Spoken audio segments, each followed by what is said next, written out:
தேவனுடைய திருநாமம் மகிமைப்படுவதாக. மீண்டுமாக இந்த அருளுரை துளிகளின் வாயிலாக உங்களை சந்திப்பதிலே நான் மகிழ்ச்சி அடைகிறேன். இன்று நம்முடைய சிந்தனைக்காக நான் உங்களோடு பகிர்ந்து கொள்ளக்கூடிய காரியம் என்னவென்றால், இயேசு கிறிஸ்துவின் பிறப்பை குறித்த காரியமாய் இருக்கிறது. பிரியமானவர்களே, நீங்கள் யோசிக்கலாம், டிசம்பர் மாதத்தில் தானே அதிகமாக நாம் கிறிஸ்துவின் பிறப்பை குறித்து பேசுவோம். அப்படி இருக்க இப்பொழுது ஏன் அதை பற்றி பேச வேண்டும் என்கிற கேள்வி பொதுவாக நமக்கு கிறிஸ்தவர்களுக்கு ஏற்படலாம்.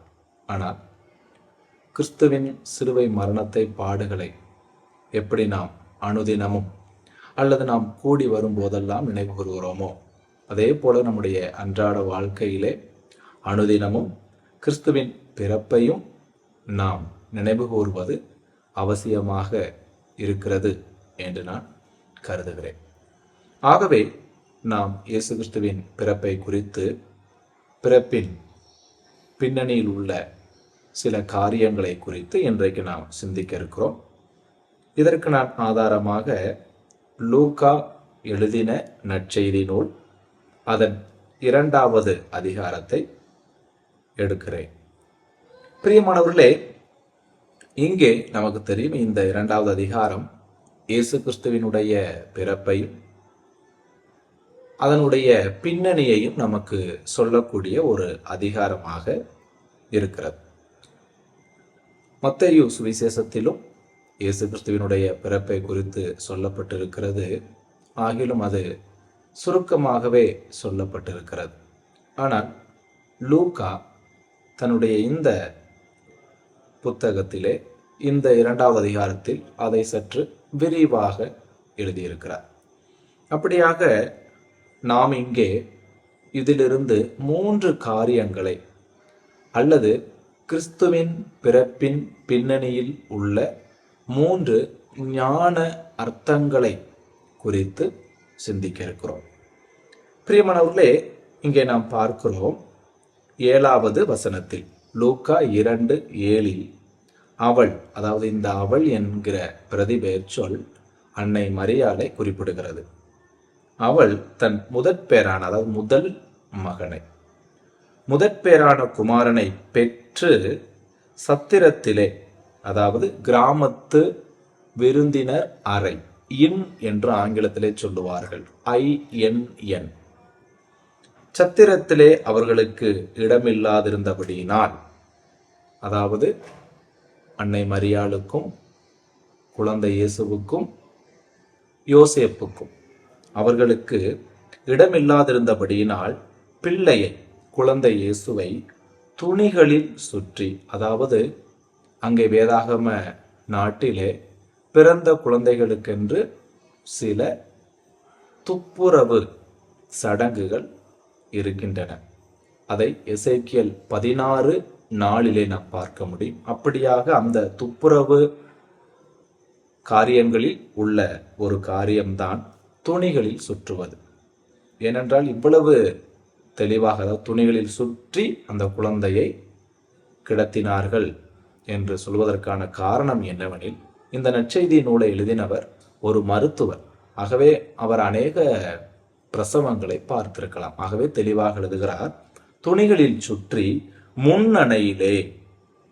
சரியாக இந்த முன்னணை என்பதை தீவன தொட்டி என்று நாம் சொல்ல முடியும். தீவன தொட்டி, ஆங்கிலத்தில் மேஞ்சர், MANGER, மேஞ்சர் என்று சொல்லுவார்கள். ஆகவே இங்கே கவனிக்க வேண்டும், பிறந்த குழந்தை, அதாவது எப்பிராத்தா பெத்லகேமில் இயேசு கிறிஸ்து பிறந்தார், உண்மைதான். ஆனால் அவர் பிறப்பு சரியாக எந்த இடத்தில் வைத்து நடந்தது என்பது கேள்விக்குறிதான். ஆகவே இங்கே கவனிக்க வேண்டும், பிறந்த குழந்தையை பெற்ற பின்னர் தான் அவர்கள் சத்திரத்தில் இடமில்லாதிருந்தபடியினாலே அந்த பிள்ளையை துணிகளில் சுற்றி முன்னணையிலே ஏதோ ஒரு, அதாவது கலாச்சார ரீதியாக பெத்லகேம் வீட்டில் உள்ள ஒரு தொழுவத்தின் தீவன தொட்டியில் அவரை கிடத்தியிருக்கலாம். அல்லது தொல்பொருளியலும் பாரம்பரியமும் சொல்லுகிறது போல ஒரு குகையில் உள்ள மாட்டு தொழுவத்தில், அதாவது தொழுவத்தில் தொழுவத்தில் உள்ள முன்னணையில் குழந்தை இயேசுவானவர் துணிகளில் சுற்றி வைக்கப்பட்டிருக்கலாம், கிடத்தப்பட்டிருக்கலாம் என்று கருதப்படுகிறது. சரி, இங்கே தொழுவத்தில் உள்ள முன்னணையில் தீவன தொட்டியில் இயேசு கிறிஸ்துவானவர் கிடத்தப்பட்டார். இதிலே ஒரு ஞான அர்த்தம் மறைந்திருக்கிறது. அது என்னவெனில், பிறந்த குழந்தை இயேசுவானவரை தொழுவத்தில் உள்ள முன்னணையிலே கிடத்துகிறார்கள். நாம் இப்படியாக யோசிக்க வேண்டும். ஒருவேளை கிறிஸ்துவானவர் ராஜ அரண்மனையில் கிடத்தப்பட்டிருப்பார் என்று சொன்னால், வைக்கப்பட்டிருப்பார் என்று சொன்னால், அரண்மனைக்கு, ராஜாவின் அரண்மனைக்கு யார்தான் செல்ல முடியும்? பெரிய பணக்காரர்களும் மந்திரிகளும் சமுதாயத்தில் உயர்ந்தவர்களும் தான் உள்ளே நுழைய முடியும், உள்ளே சென்று குழந்தையை பார்க்க முடியும்.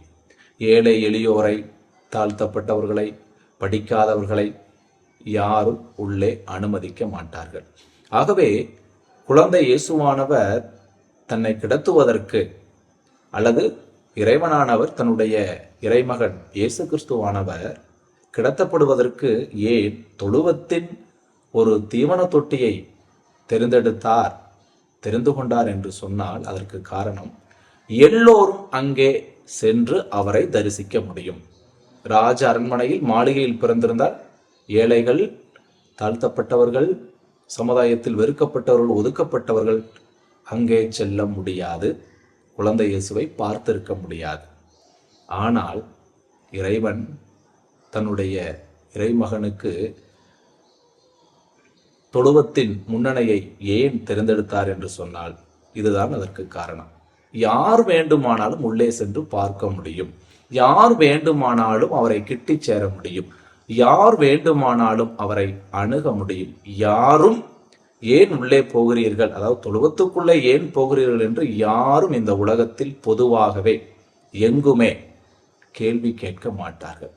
ஆகவே இறைவன், நான் எல்லோருக்குமானவர், நான் எல்லோருக்கும் தான் இந்த உலகத்திற்கு வந்தேன் என்பதை வெளிப்படுத்தத்தான் அவர் தனக்கு தொழுவத்தில் உள்ள தீவன தொட்டியை தெரிந்து கொண்டார். இது இதில் உள்ள முன்னணையில் வைக்கப்பட்டார் என்பதின் ஞான அர்த்தமாக இருக்கிறது. அடுத்ததாக நாம் போகலாம். 9வது வசனத்திலே, அவ்வேளையில் கர்த்தருடைய தூதன், அதாவது 8ம் 9ம் சேர்த்தே நாம் பார்க்கலாம். அப்பொழுது அந்த நாட்டிலே மேய்ப்பர்கள் வயல்வெளியில் தங்கி ராத்திரியிலே தங்கள் மந்தையை காத்து கொண்டிருந்தார்கள். அவ்வேளையில் கர்த்தருடைய தூதன் அவர்களிடத்தில் வந்து நின்றான். நின்றவுடனே பாருங்க, கர்த்தருடைய மகிமை அவர்களை சுற்றிலும் பிரகாசித்தது. கவனிக்க வேண்டும். அவர் கிறிஸ்துவின் பிறப்பை பிரகடனப்படுத்துகிறார். அப்பொழுது அதை கேட்ட, அந்த பிரகடனத்தை கேட்ட மெய்ப்பர்களை சுற்றிலும் மகிமை பிரகாசித்தது. ஏன்? இதில் ஒரு ஞான அர்த்தம் மறைந்திருக்கிறது. அது என்னவெனில், ரோமர் 3:23 சொல்லுகிறது, எல்லோரும் பாவம் செய்து தேவ மகிமையற்றவர்களாகி போனோம். எல்லா மனிதர்களும் பாவம் செய்து தேவ மகிமையற்று போனார்கள். உண்மையாகவே எல்லா மனிதர்களும் பாவிகள் தான். அதைத்தான் வேதாகமத்திலே சுதந்தரிக்கப்பட்ட பாவம் மற்றும் சுமத்தப்பட்ட பாவம் என்று நாம் படிக்கிறோம். அதாவது இந்த இரண்டையும், சுதந்தரிக்கப்பட்ட பாவத்தை ஜென்ம பாவம் என்று நாம் புரிந்து கொள்ளலாம். சுமத்தப்பட்ட பாவத்தை கரும பாவம் என்று சொல்லலாம். ஏனென்றால் அதனுடைய கருத்து, விளக்கம் என்னவெனில், நாம் செய்கிற பாவம், செய்ததாக எடுத்துக்கொள்ளப்படுகிற, அர்த்தம் கொள்ளப்படுகிற பாவம்.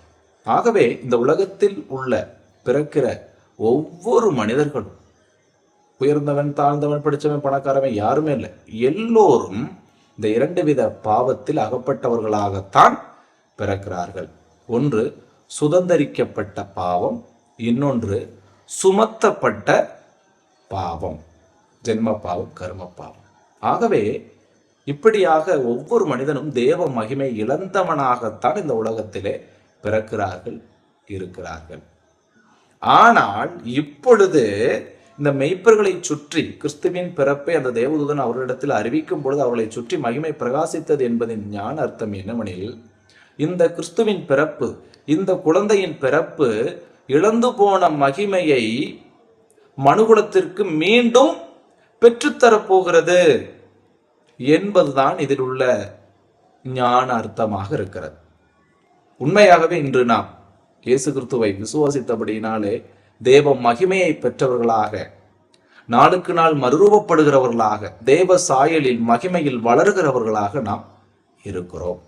ஆகவே இந்த கிறிஸ்துவின் பிறப்பில் உள்ள இந்த இரண்டாவது ஞான அர்த்தம் என்னவெனில், கிறிஸ்துவின் பிறப்பு, இறைமகனாரின் பிறப்பு மனுகுலம் இழந்து போன அவர்களின் மகிமையை மீட்டுத்தரப் போகிறது என்பதுதான். மூன்றாவது இங்கே நாம் பார்க்க வேண்டிய காரியம், இதே வசனத்திலே நாம் பார்க்க முடியும். அவ்வேளையில் கர்த்தருடைய தூதன் அவர்களிடத்தில் வந்து, யாரிடத்தில்? மேய்ப்பரிடத்தில் வந்து நின்றான். கர்த்தருடைய மகிமை அவர்களை சுற்றிலும் பிரகாசித்தது, அவர்கள் மிகவும் பயந்தார்கள். அடுத்து 10 நாம் பார்க்கிறோம், தேவதூதன் அவர்களை நோக்கி, யார்?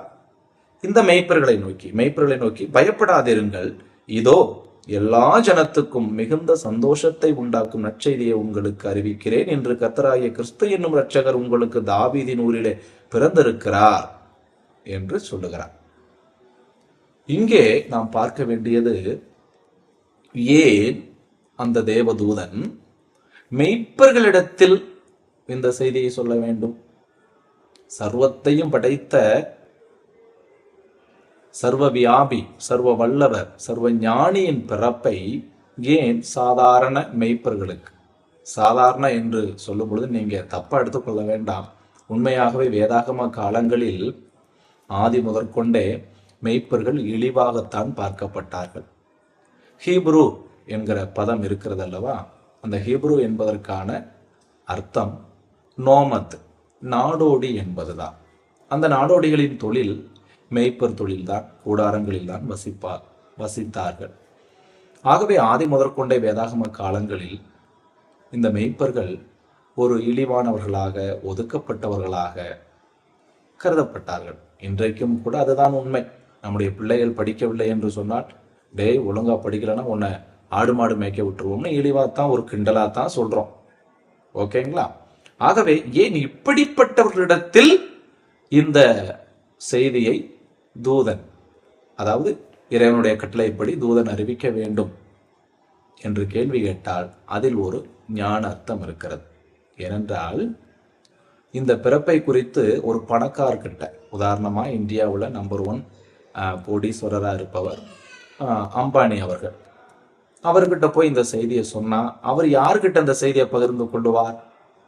தன்னை போல பணக்காரர்கள், தொழிலதிபர்கள், தனக்கு தெரிந்த நண்பர்கள் கிட்ட மட்டும்தான் பகிர்ந்து கொள்வார். ஏழைகள் கிட்ட பகிர்ந்து கொள்வாரா? இல்லை. ஒடுக்கப்பட்டவங்க கிட்ட பகிர்ந்து கொள்வாரா? இல்லை.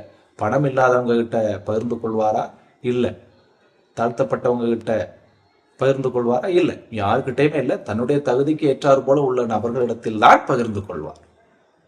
ஆகவேதான் இப்பிறப்பு பெரிய நபர் என்று, பெரிய படித்தவன், பெரிய உயர்ந்தவன், பெரிய கோடீஸ்வரன் என்கிற நபர்களிடத்தில் சொல்லப்படாமல் சமுதாயத்தில் இழிவாக கருதப்பட்ட ஒரு கூட்டத்திடம் சொல்லப்பட்டது. அதனுடைய ரகசியம் என்னவென்றால், அப்படிப்பட்டவர்கள் எல்லோரிடமும் பேசுவார்கள். பணக்காரர்களிடத்தில் பேசுவார்கள், ஏழைகளிடத்தில் பேசுவார்கள், படித்தவர்களிடத்தில் பேசுவார்கள், படிக்காதவர்களிடத்தில் பேசுவார்கள், சிறுவர்களிடத்தில் பேசுவார்கள், முதியவர்களிடத்தில் பேசுவார்கள், பெண்களிடத்தில் பேசுவார்கள், ஆண்களிடத்தில் பேசுவார்கள். ஆகவே அந்த காரணத்தினால்தான் இச்செய்தி எங்கும் பிரசித்தி பெறுவதற்காக சாதாரணமானவர்களாக கருதப்பட்ட, இழிவானவர்களாக கருதப்பட்ட, ஒதுக்கப்பட்டவர்களாக கருதப்பட்ட மெய்ப்பர்களிடத்தில் அல்லது மெய்ப்பர்களுக்கு அறிவிக்கப்பட்டது. அதற்கு உதாரணம் இந்த அதிகாரத்திலேயே கூட இருக்கிறது.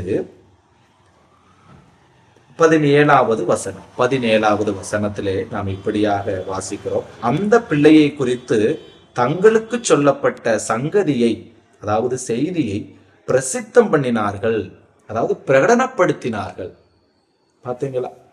அப்ப இவங்க கிட்ட சொன்னாதான் இது ரீச் ஆகும். ஏன்னா அந்த காலங்களில் மெய்ப்பர்கள் தங்கள் சொந்த ஊர்ல மட்டும் இல்லை, வெளியூர்களுக்கும் சென்று தங்கள் தங்கி, அதாவது தங்கள் என்று சொன்னால் தங்கியும் கூட என்ன செய்வாங்க, இந்த மெய்ப்பர் வேலையை பார்ப்பாங்க. தங்களுடைய ஆடுகளுக்கு இறை தண்ணீர் காட்டுவாங்க. ஆகவே அவங்களுக்கு சொந்த ஊருக்காரனை தெரியும், பக்கத்து ஊருக்காரங்களை தெரியும், வழியில போறவங்க வாரவங்க எல்லாரையும் தெரியும். ஆகவேதான் இவர்களிடத்தில் இது சொல்லப்பட்டது. ஏனெனில் இந்த கிறிஸ்து பிறப்பின் செய்தி கிறிஸ்தவர்களுக்கு மட்டுமல்ல, கிறிஸ்து ஜெயந்தி என்பது, கிறிஸ்து பிறப்பு என்பது உங்களுக்கும் எனக்கு மட்டும் அல்ல அல்ல அல்ல, இது எல்லா ஜனத்துக்குமானது. அதைத்தான் பார்க்கிறோம் 10வது வசனத்திலே, இதோ எல்லா ஜனத்துக்கும் மிகுந்த சந்தோஷத்தை உண்டாக்கும் நற்செய்தியை உங்களுக்கு அறிவிக்கிறேன். ஆகவே பிரியமானவர்களே, இந்த பிறப்பிலே இயேசு கிறிஸ்துவானவர் இறைமகனார் குழந்தையாக முன்னணியில் கிடத்தப்பட்டது ஞான அர்த்தம் உள்ளது. அதே போல மெய்ப்பர்களை சுற்றிலும் மகிமை பிரகாசித்தது என்பது ஞான அர்த்தம் உள்ளது. அதே போல மெய்ப்பர்களுக்கு இந்த செய்தி அறிவிக்கப்பட்டது என்பது ஞான அர்த்தம் உள்ளதாக இருக்கிறது. ஆகவே பிரியமானவர்களே, சிந்திப்போம். கிறிஸ்துவானவர் நமக்கானவர். யார் வேண்டுமானவர் இடத்தில் அணுக முடியும். இதை நீங்கள் ஒருவேளை ரட்சிக்கப்படாதவர்கள் யாராவது கேட்டுக்கொண்டிருப்பீர்கள் என்று சொன்னால், கிறிஸ்துவானவர் உங்களுக்காக பிறந்தார். நீங்கள் அவரை எப்பொழுது வேண்டுமானாலும் அணுக முடியும், கிட்டி சேர முடியும். ஏனெனில் அவர் உங்களுக்காகவும் எனக்காகவும் நமக்காகவும் தீவன தொட்டியில், தொழுவத்தின் தீவன தொட்டியில் தன்னை உட்படுத்தி கொண்டார். தனக்காக அந்த இடத்தை தெரிந்தெடுத்தார். ஒரே காரணம், நீங்களும் நானும் அவரிடத்தில் தைரியமாக, தயக்கமின்றி, கூச்சமின்றி கிட்டி சேர வேண்டும் என்பதற்காகத்தான். ஆகவே பிரியமானவர்களே, ரட்சிக்கப்பட்டவர்கள் இதை கேட்டாலும் சரி, ரட்சிக்கப்படாதவர்கள் இதை கேட்டாலும் சரி, இப்பொழுதே அவரை உங்களுடைய சொந்த இரட்சகராக ஏற்றுக்கொள்ளுங்கள். தயங்காமல், கூச்சப்படாமல் அவரிடத்தில் பாருங்கள். இழந்த மகிமையை அவர் உங்களுக்கு தர ஆயத்தமுள்ளவராக இருக்கிறார். இது இன்றைக்கு உங்களுக்கும் எனக்குமான அவசர செய்தி. கிறிஸ்து பிறப்பு என்பது அவசர செய்தி. ஏனென்றால் கிறிஸ்துவை தவிர இந்த உலகத்தில் மீட்புக்கு, முக்திக்கு வழி இல்லை. ஆகவே சிந்தியுங்கள், செயல்படுங்கள். கிறிஸ்துவானவர் எனக்கும் உங்களுக்குமாக, நமக்காக தாவீதின் ஊரிலே பிறந்தார். தேவனுடைய நாமம் இன்றும் என்றும் சதா காலங்களிலும் மகிமைப்படட்டும்.